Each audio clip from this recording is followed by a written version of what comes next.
आप सभी को नमस्ते। चलिए हम पढ़ रहे थे हरियाणा की ज्योग्राफी और आज का विषय क्या है? हरियाणा में सिंचाई और उसके प्रमुख साधन क्या क्या हैं। चलिए बढ़ते हैं। हरियाणा प्रदेश में रोहतक, गुरुग्राम, करनाल, भिवानी जिलों में पवन चक्की के द्वारा भी सिंचाई की जाती है। मतलब भाई ये जो ज़िले हैं यहाँ पे पवन चक्की के द्वारा सिंचाई की जाती है। पवन चक्की क्या होती है? एक ऐसी मतलब एक यूं होती है, उस पे पंखड़ियाँ सी लगी होती हैं ऐसे।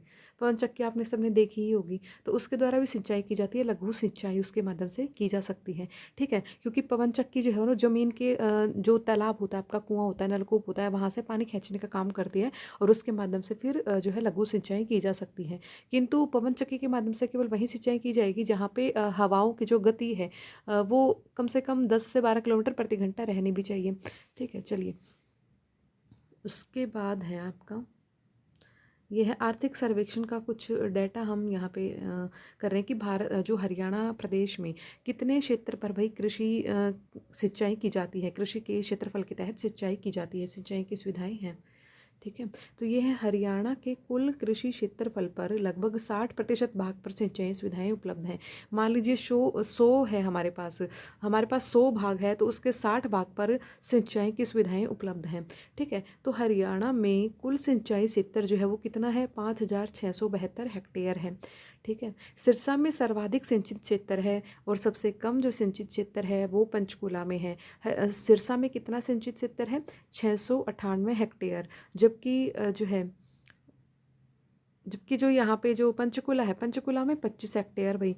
ठीक है, उसके बाद कह रहा है कि सिंचाई के प्रमुख साधन हरियाणा में कौन कौन से हैं। तो सिंचाई के प्रमुख साधन जो हैं वो है नहरें, नलकूप, कुएं, फव्वारे, तालाब इत्यादि। ठीक है, तो देखिए आप देखिएगा जब हमने हरियाणा का मैप पढ़ा था, हरियाणा का जब हमने मैप पढ़ा था तो हमने देखा था ना कि इस साइड से भी एक नहर बहती है, पूर्वी दिशा से यमुना नहर बहती है, पश्चिम दिशा से घग्गर नहर बहती है और हम भाखड़ा नांगल नहर भी यहाँ पे एंट्री करते हैं, उसके माध्यम से भी जो है यहाँ पे सिंचाई होती है। तो नहरों के आसपास का जो इलाका होता है वहाँ हम नदियों का नदी नहर नहीं नदी कि पूर्वी दिशा से यमुना नदी बहती है, पश्चिम दिशा से घग्गर नदी बहती है। तो इनसे हमने नहरें निकाली हुई हैं और इन नहरों के माध्यम से हम सिंचाई करते हैं। तो जो इन नदियों के पास का जो इलाका है, पास वाले जो ज़िले हैं, वहाँ पे जो जल का स्तर है वो ऊपर होगा, जबकि जहाँ पे नहरें नहीं हैं, नदियाँ नहीं हैं, तो वहाँ पे जल का स्तर जो है बहुत नीचा हो जाएगा, तो वहाँ पे नलकूप भी नहीं लगेंगे। ठीक है, तो इस प्रकार से आप देखेंगे कि जो ये नहरों से सिंचाई है या फिर नलकूपों से सिंचाई या फिर आप कुएं खोद लेते हो, या आप वहाँ पे सरलता से खोद पाओगे जहाँ पे आपका जो जल स्तर है वो ऊंचा होगा, यानी कि ज़मीन की तरफ हो, यानी कि ऊपर की तरफ होगा। ठीक है, लेकिन जो दक्षिण हरियाणा है जहाँ पे रेतीला मरुस्थल है और जहाँ पे पहाड़ियाँ हैं, ठीक है, तो वहाँ पे आप जो है नहरें निकाल पाना या फिर नलकूप या कुएं खोद पाना ये कठिन होता है। तो वहाँ पे हम क्या करते हैं, हम वहाँ पे हम फव्वारे का इस्तेमाल करते हैं, तालाब का इस्तेमाल करते हैं कि हमने एक तालाब सा बना लिया और फव्वारे के माध्यम से जहाँ पे कम जल की आवश्यकता पड़ती है। ठीक है, और जहाँ पे कम जो है सिंचाई के लिए जल उपलब्ध रहता है। चलिए अब ये देख लेते हैं कि नहरों के द्वारा हरियाणा प्रदेश में लगभग, ये देखो दो डेटा मुझे मिले हैं। ये जहाँ तक कि मैंने देखा है कि ये दोनों डेटा ही बताए गए हैं।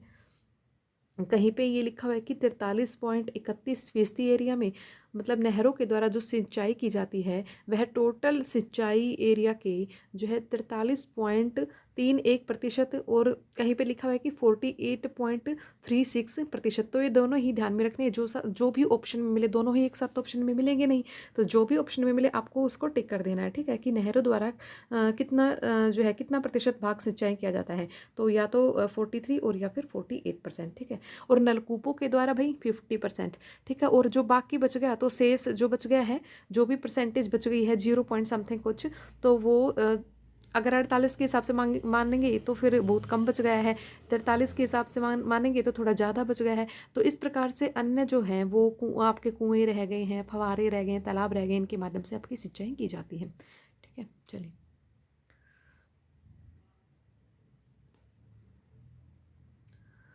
अब हम पढ़ते हैं हमारे यहाँ पे प्रमुख नहर प्रणाली कौन कौन सी हैं। तो मुख्य रूप से तो दो ही हमारे यहाँ पे नहर प्रणालियाँ हैं। एक तो पश्चिमी यमुना नहर, जैसे कि हमने बताया था कि यह जो यमुना नदी है, यहाँ से ताजेवाला नामक स्थान से, ताजेवाला वही स्थान है जहाँ पे यमुना नदी मैदान में प्रवेश करती है और यहाँ से हमने पश्चिमी यमुना नहर निकाली हुई है। ठीक है, कहा जाता है कि इसका निर्माण जो है फिरोज शाह तुगलक ने 1355 ईस्वी में करवाया था, 1355 ईस्वी में करवाया था। लेकिन उसके बाद जो है ये समय के साथ साथ जो है डिक्रीड होती चली गई, है ना। तो इसका जो जीर्णोद्धार करवाते गए, कभी अकबर ने करवाया तो कभी जो है उसके बाद जो शासक आए उन्होंने करवाया। शेरशाह सूरी ने शेरशाह सूरी ने भी जो है इनकी मरम्मत करवाई। किंतु जो अंग्रेजों का शासनकाल जब आया, उपनिवेशिक शासनकाल जब आया, तो एक अंग्रेज अधिकारी इंजीनियर, एक अंग्रेज इंजीनियर अधिकारी का नाम यहाँ पे लिया जा सकता है, G.R. ब्लेन, इनकी ही देखरेख में पुनः निर्मित किया गया। पुनः जो है पश्चिमी यमुना नहर को पुनः निर्मित किया गया। और अब की बार ये कहाँ से निकाली गई है? हथनी कुंड से निकाली गई है। यानी कि पहले ताजावाले से निकाली गई थी और अब जो है अब वो हथनी कुंड से निकाली जा रही है। ठीक है, हथनी कुंड से निकाली जा रही है। तो उसके बाद क्या कह रहा है कि पश्चिमी यमुना नहर की शाखाओं सहित कुल लंबाई ये 3226 किलोमीटर मानी गई है। भाई जो पश्चिमी यमुना नहर है तो वहाँ से छोटी छोटी बहुत सारी शाखाएं निकाली गई हैं। ठीक है, ये जो नहर है ये स्वयं एक नदी से निकाली गई है, यमुना नदी से। अब इस पश्चिमी यमुना नहर से बहुत सारी छोटी छोटी शाखाएं निकाली गई हैं जिनके माध्यम से पूरे हरियाणा प्रदेश में सिंचाई की जाती है। और इनकी कुल लंबाई कितनी मानी गई है? 3226 किलोमीटर। ठीक है, अब इसकी शाखाओं के बारे में बात कर लेते हैं। भाई शाखाओं के बारे में बात कर लेते हैं। तो यह है दिल्ली शाखा, हांसी शाखा और सिरसा शाखा।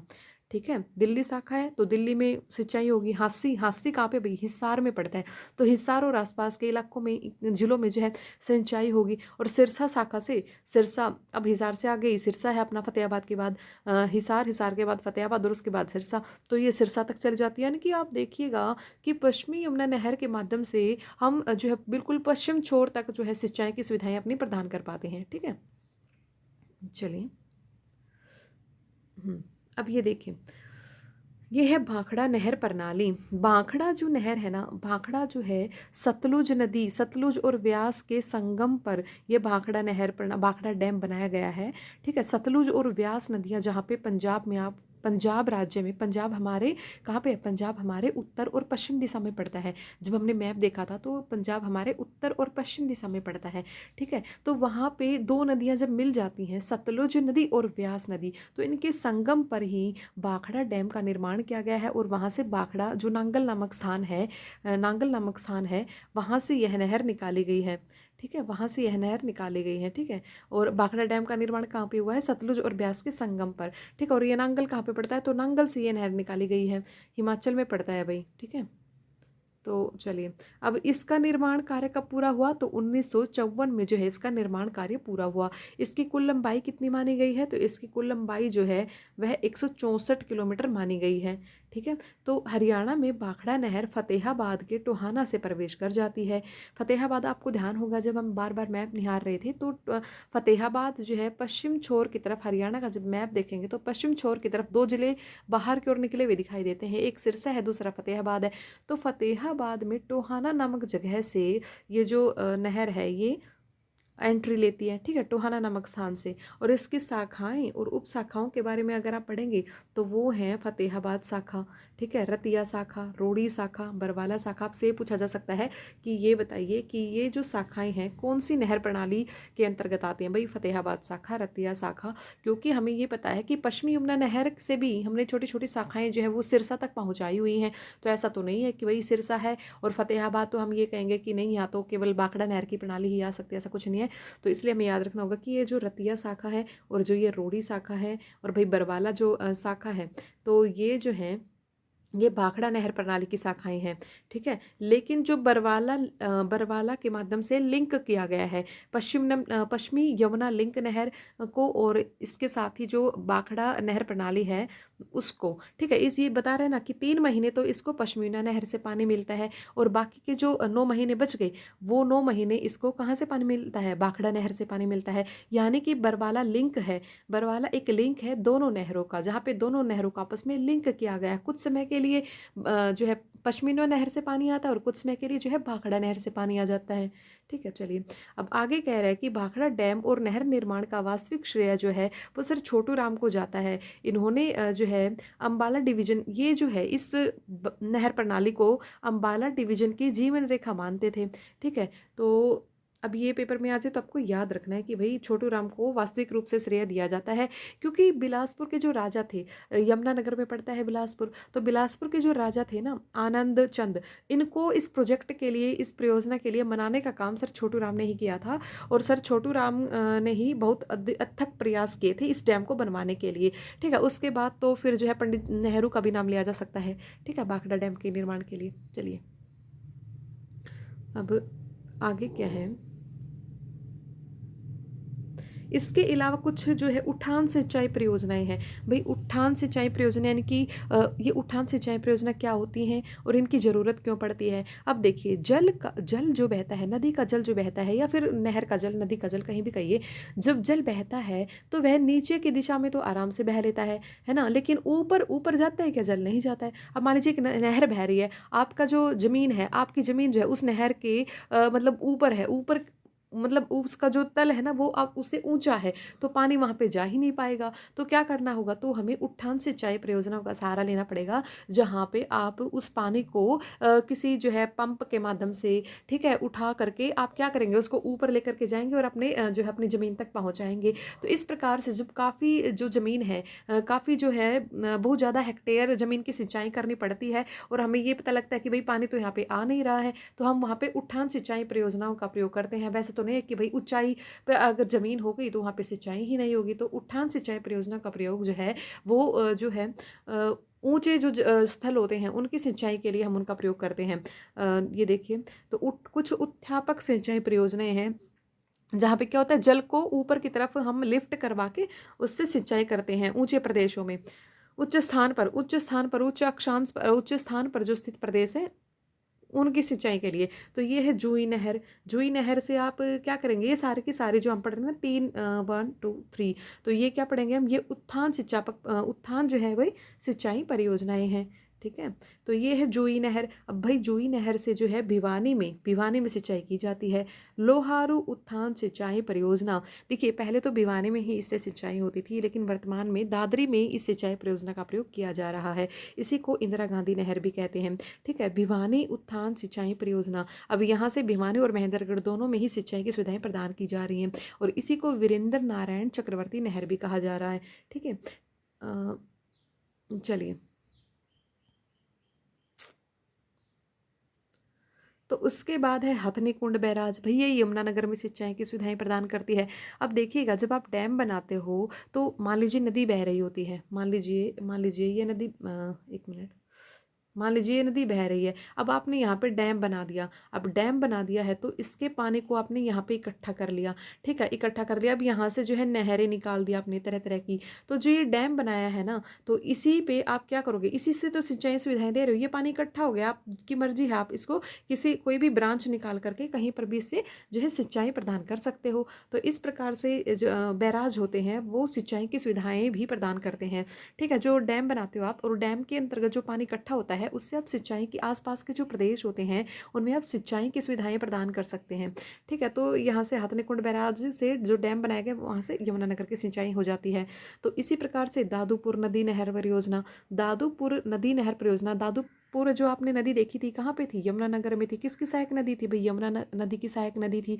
ठीक है, इससे कहाँ कहाँ पर सिंचाई आप कर सकते हैं, तो यमुनानगर, अंबाला और कुरुक्षेत्र, इन जिलों में इस नहर से सिंचाई की जाती है।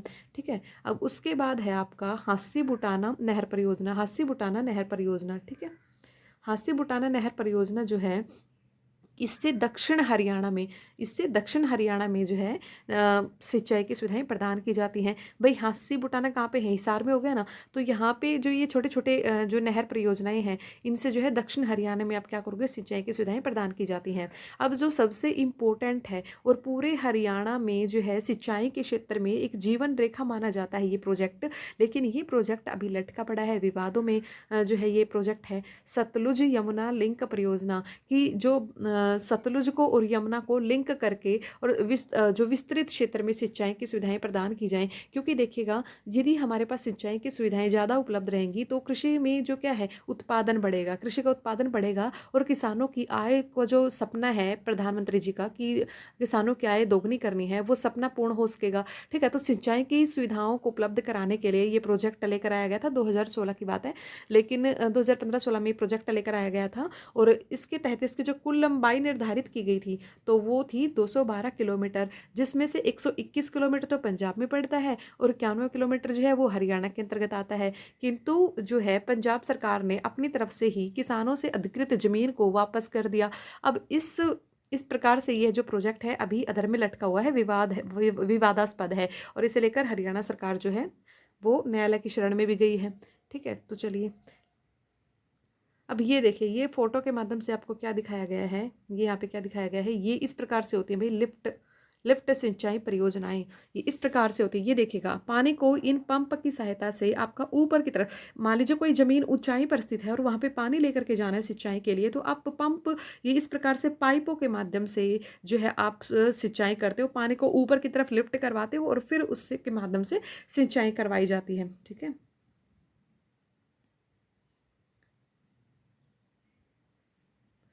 और पूरे अगर हम पूरे भारत की बात करें तो सबसे ज़्यादा जो बड़ी लिफ्ट इरिगेशन जो परियोजना है वो आप तेलंगाना के पोलावरम में देख सकते हैं। पोलावरम प्रोजेक्ट है, गोदावरी नदी के जो है गोदावरी नदी पर यह बनाया गया है। वो बहुत ज़्यादा ऊंचाई पर उसमें जो है पानी को लेकर जाया गया, कई प्रकार के उसमें बांध बनाए गए हैं, चेक डैम्स बनाए गए हैं, तो उसमें जो पानी है उसको काफ़ी ऊंचाई पर लेके जाया गया है और उसके बाद उससे सिंचाई की सुविधाएं प्रदान की गई हैं। ठीक है, तो चलिए इस प्रकार से ये लिफ्ट सिंचाई होती है।